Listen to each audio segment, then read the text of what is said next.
Hello, welcome to Glady Tech YouTube channel. In this video I'm going to be teaching you on how to change your language on Rednote. So the first thing you have to do is to log into your Rednote app. The next thing is to log into your Rednote account. Log into your Rednote account, you just have to click on your profile. So clicking on my profile, you're going to see the three lines at the top left corner of the screen. You just have to click on it. So you're going to see an option called settings at the bottom of the screen. Click on it.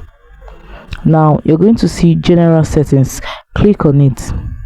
Clicking on general settings, you're going to see the first option that says language. Click on it.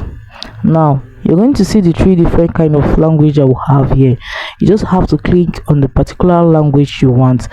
If I click on this, I just have to click on save and it will be automatically saved on my phone. You can see that my language have changed, but if I don't want it like that, I just have to click on general settings, click on language and select English again. Just have to click on save and it's going to be automatically saved on my phone. So guys, that is it on how to change your language on Rednote. If this video was helpful, do well to like, subscribe, share, and do not forget to hit the notification bell to always get notified anytime I upload helpful tips like this. Thanks for watching.